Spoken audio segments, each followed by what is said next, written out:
And this screen is the first line of the first book of the Bible. In the beginning, God created the heaven and the earth. This universe is the universe of matter and consciousness. Earth is the metaphor for matter. We have a material body. Okay, the universe there's the planet Earth, which is all material. There's water around in the oceans, and that is all material. There's air in the atmosphere, that's matter. So Earth is the metaphor for matter. And heaven is the metaphor for mind, through which consciousness works. Okay, mind becomes conscious, and a conscious mind then makes the material body run around. The material body is animated by the conscious mind. So that is what the universe is.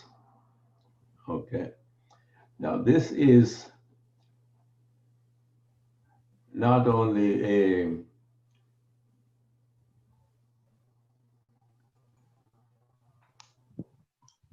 spiritual truth, this also is the scientific truth. Okay. So, and this is also the truth of me, my life. I have a body and I have a mind. And when did my body start to exist?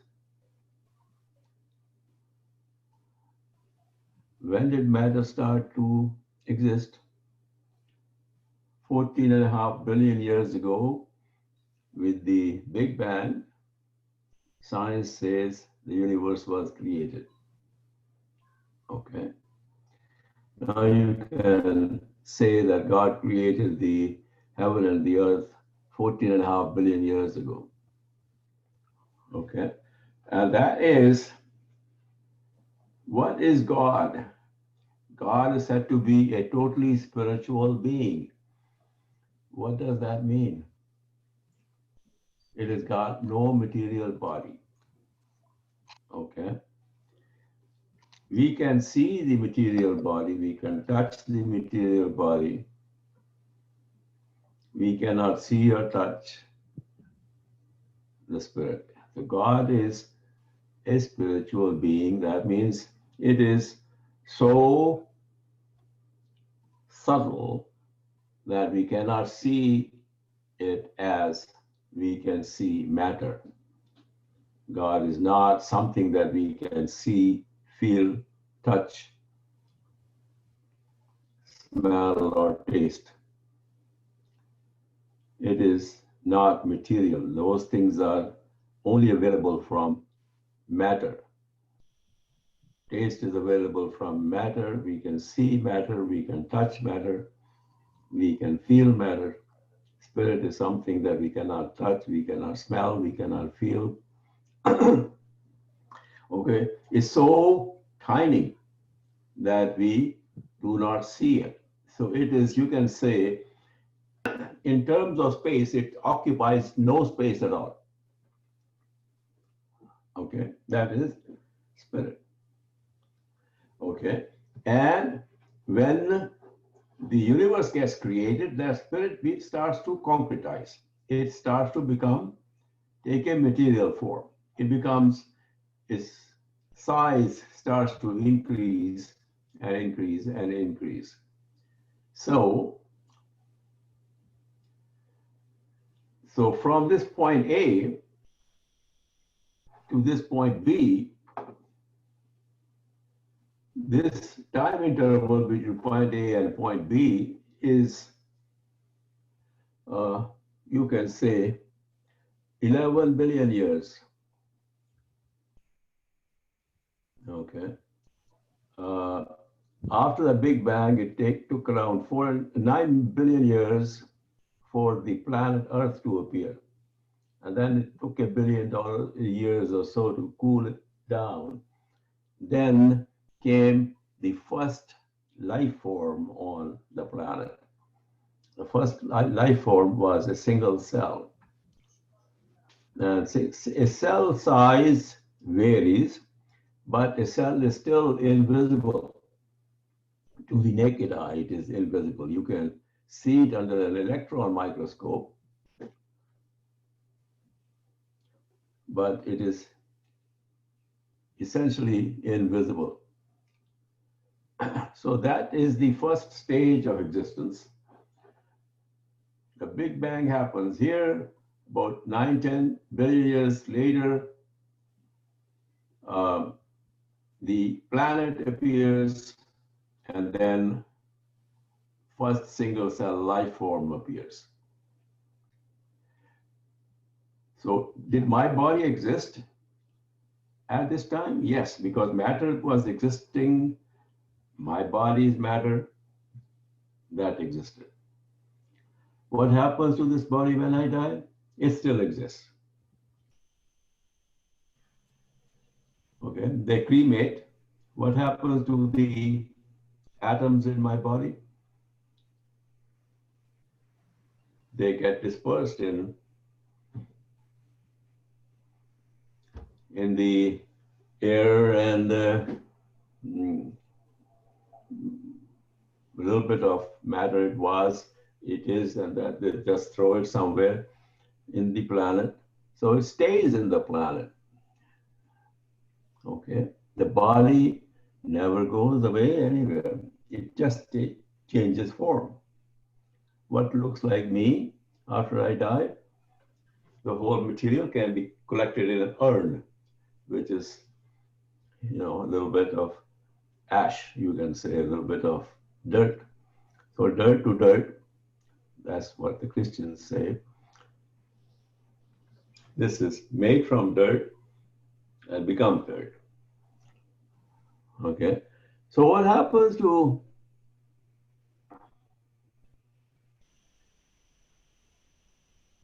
mind? Mind is also in the matter. I won't have a mind if I didn't have a body. Okay. Mind and body are not two, although we talk of them as two, but they're not. If I'm dead, my body changes form, my mind changes form, everything changes form. Okay. And then what happens, this point B, as we start from point B, is that one single cell is also is very invisible kind of a thing. And then it starts to grow from there.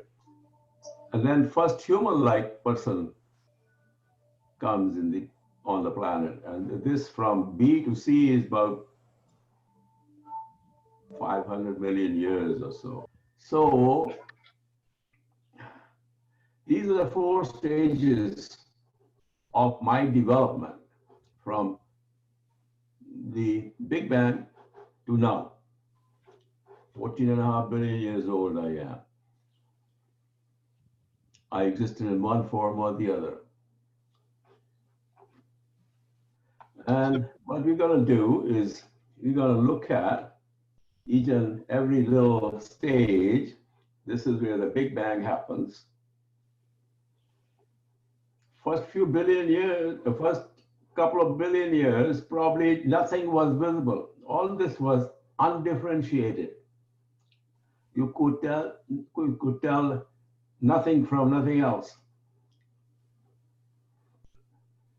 So this is non-differentiated. It's all a melting pot of a few billion Celsius degrees. So who was Ashwin and who was Shiv in there? No way of knowing. It was all one. Okay. And then differentiation started. And then the planet Earth 4.5 billion years ago that came into existence. So this is 14.5 billion, this is 4.5 billion, almost 10 billion years later. And then give another billion or billion and a half years, then first single cell life form comes into being. Okay? Every single cell life form has a mind. So I was probably part of this cell somewhere.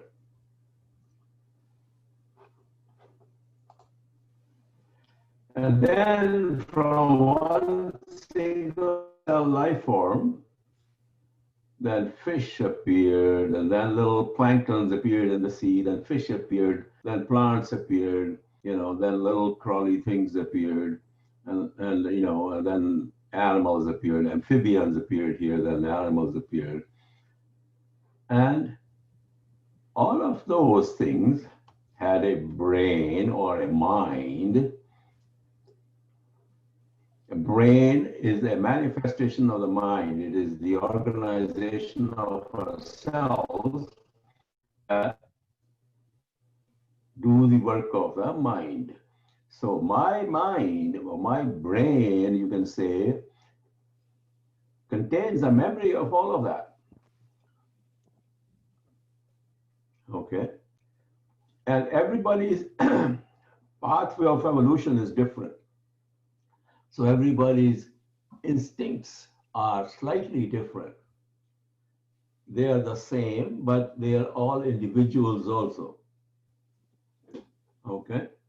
So this is happening from single cell life form to first human cells. And then first human cell gave rise to a human that looked like this, and then like this, and then like that. And then a guy that looks like me with a cell phone in his hand. And that took a few years of evolution.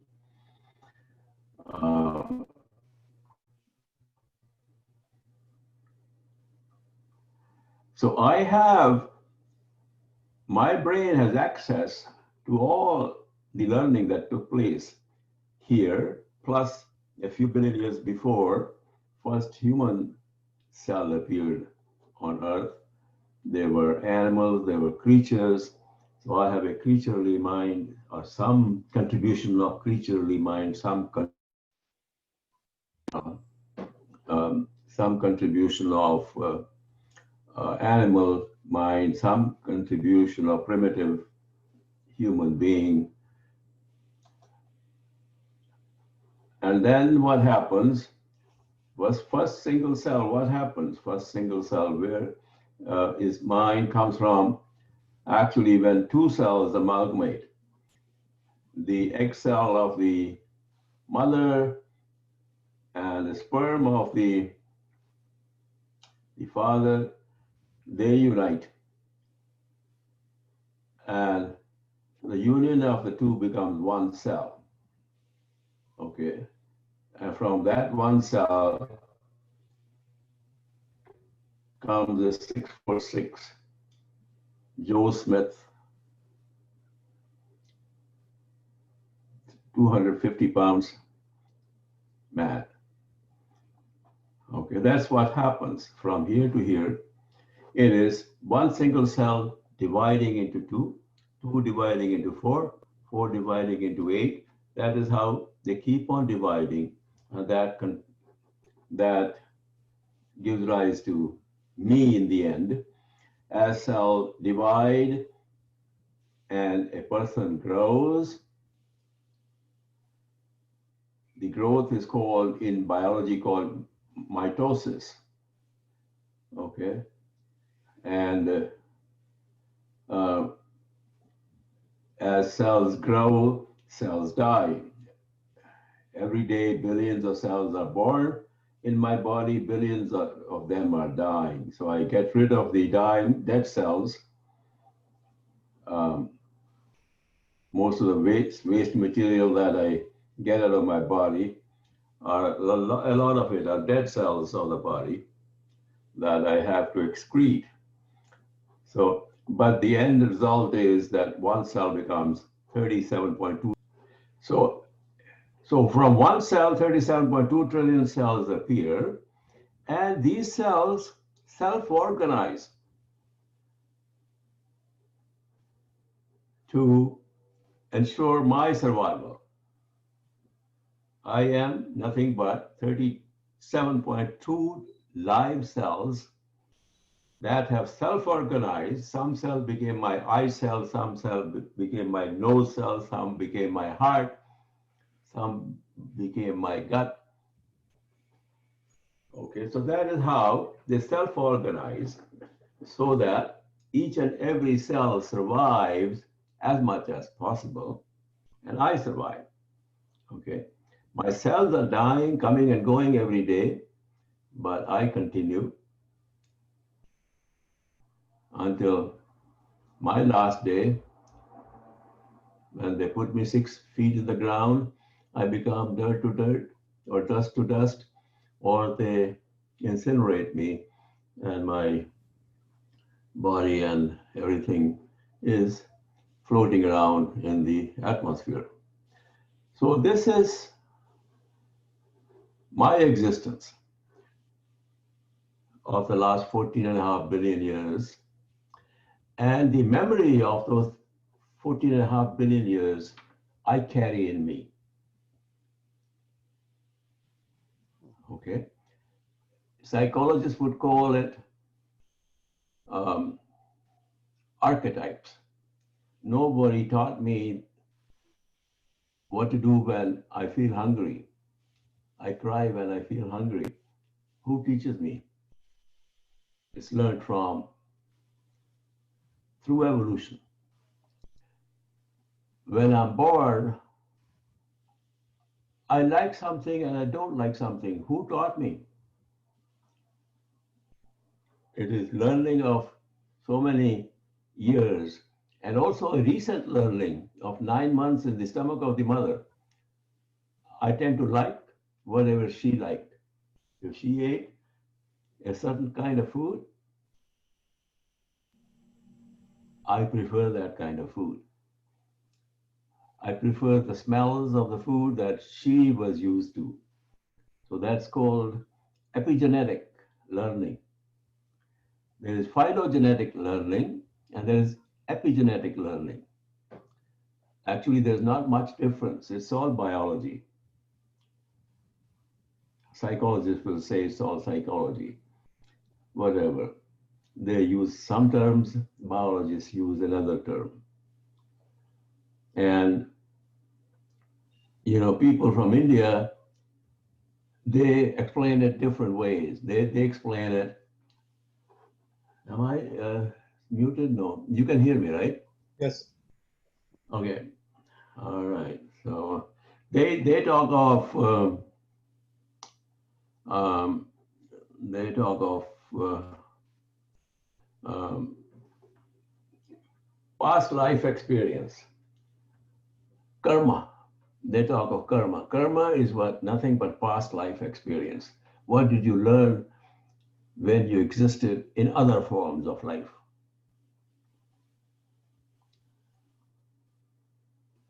Okay. So the matter of which I'm made has been there forever. The mind of which I've been made is there forever. Okay. That single cell that I was at conception, that contains my mind as well as my body. Okay, the chromosomes, you can say, the genes contain the mapping of my mind and my body. What I will be like, what will be the color of my hair, what will be the color of my eyes, it's all there in the genes. That is how things work. And the memory with which the archetypes that I have learned before I was born is there in the genes. Okay. When I live here, genetic changes are going on. right now, which will probably appear when I come back again in some other form. Okay. So my nature is something that I have been gathering for the last 14.5 billion years. Okay. And I also have that experience, the early experience of non-differentiation. There's only one thing existing. I could not tell anything from anything else. There is the experience of oneness that happened 14.5 billion years ago in the beginning of the Big Bang, a couple of billion years after the Big Bang. And then another 12.5 billion years later, uh, I'm so used to differentiation that I start thinking that I am different and you are different and somebody else is different. Actually, we were the same. Okay. And that difference, that I am different and you are different, that is where fear comes from. Okay. That is where liking comes from. I like something, it has to be different than something I don't like. So when differentiation came, fear came. Okay. When differentiation started to exist, then likes and dislikes started to exist. Okay. So when I was overcome by fear, and when I could not get my things that I like and could not get rid of things that I don't like, then I started to feel so small. Okay. And those are what you call inborn instincts I can't get rid of. Okay.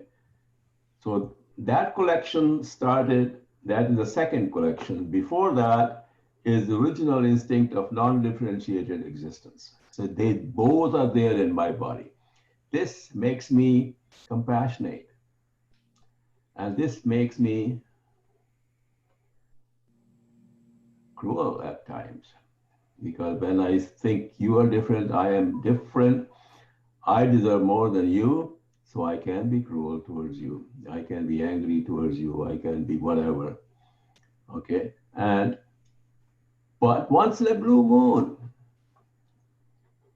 I say, well, this guy needs something too. Okay. That comes from non-differentiation. When everything was one, that experience is buried against that experience of differentiation. But it is there with me. Every animal, even in the animal kingdom, there's compassion. They'll tear each other apart. But I've seen tigers looking at little babies of their prey and with love. When you see a little baby, even if you will eat the mother and the father, but when you look at the baby, that you have overcome by emotion of compassion. That is buried in every life form. It is buried deep in my consciousness too. And these are what you call, I forget that I was non differentiated, one existence, one God. First couple of billion years of after Big Bang, there was nothing but oneness. And then fear of death comes when I think I have a distinct body which is distinct from you.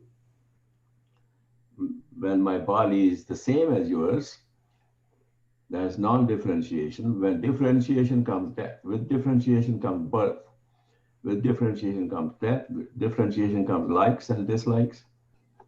And also, when you can't have our way, what can I do? I'm such a helpless little creature. The word is so overpowering. So these are the things that are our nature. Okay, and if we do not learn how to overcome this nature, what happens in our mind? I'm always hankering after those things that I like. I'm always afraid, if not of death.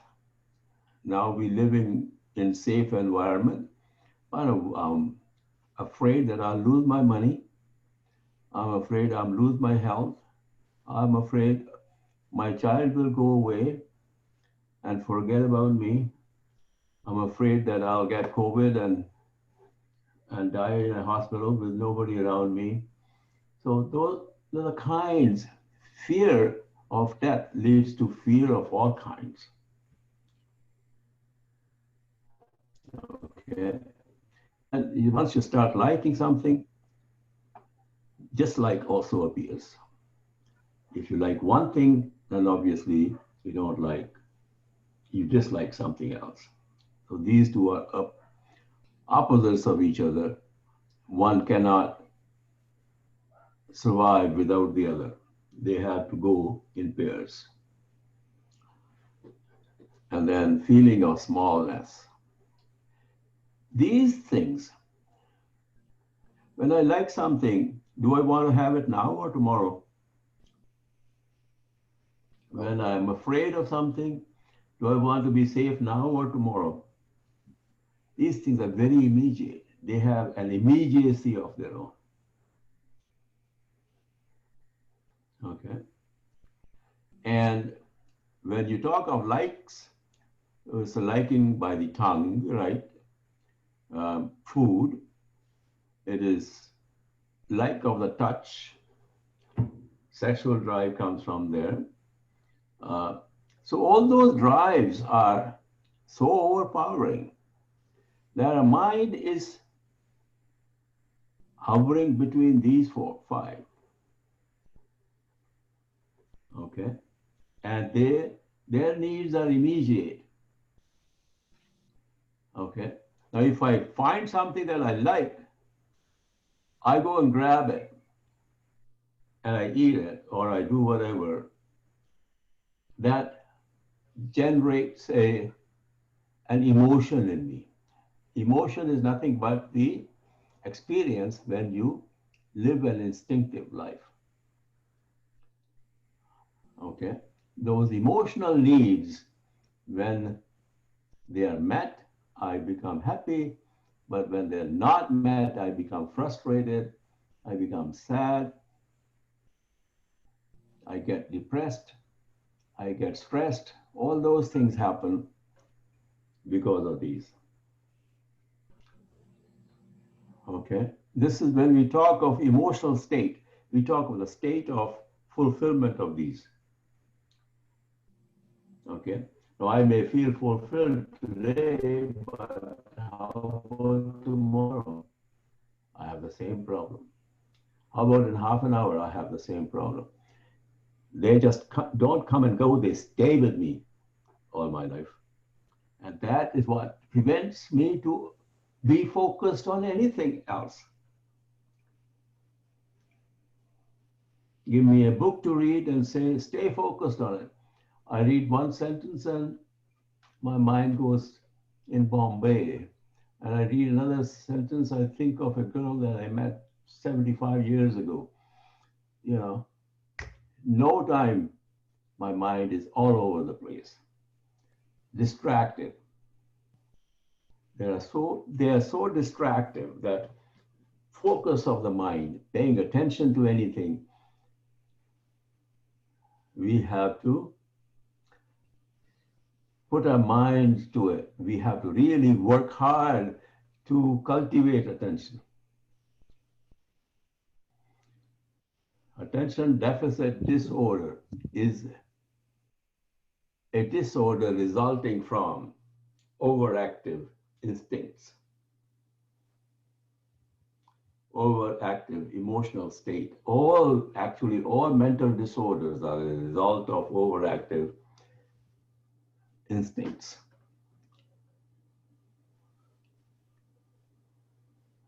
So this is human nature, okay? That natural human state is defined by these. And we have to cultivate ourselves so that we are not overcome by them. Well, that's what we are doing. When we are doing deep breathing, we are learning how to pay attention to breath. Okay. People will say you're just sitting and wasting your time. Yes. I'm not running after material things, but this is all the result of material matter. When you like something or you don't like something, it's matter. When you like a girl, you don't like another girl. What is it? You like her body, not her soul. Soul's the same. So it's all material likes or dislikes.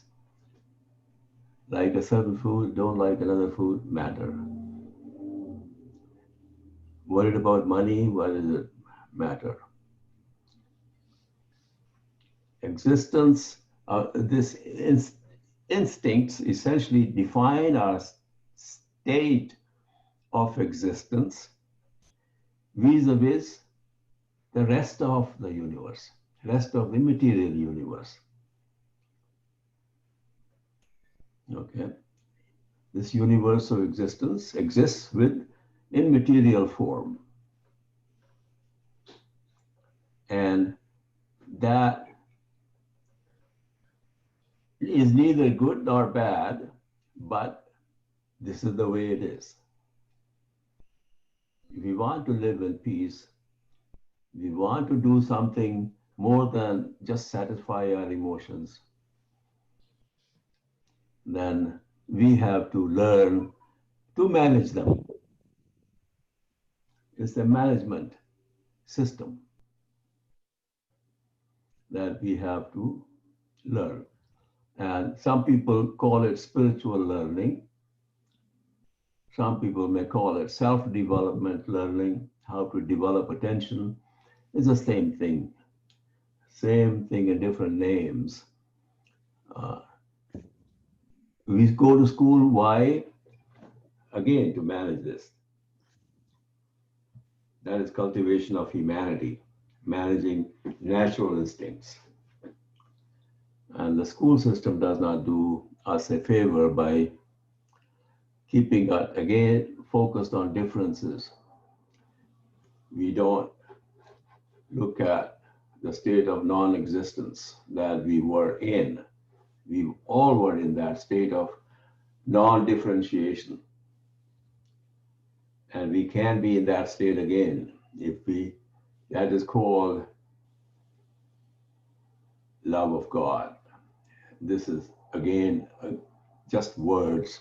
I use the word non-differentiation of existence, or unity of existence, or unity diversity, whatever you may call it. We have to move towards that, our original state of existence, to get out of this. The gathering of our memory of experiences of life forms, of various life forms through which we pass to come to this stage. That memory somehow has got to be managed. Otherwise, it kills us. It is the immediacy of these things that is called, what leads to what is called sympathetic dominance. We talk about that later on. It's a technical term from physiology of human body. And that is what kills us. That is what kills us with stress. That's what keeps us going to the medical doctor all the time. It is said that 65 to 70% of doctors' visits are stress related with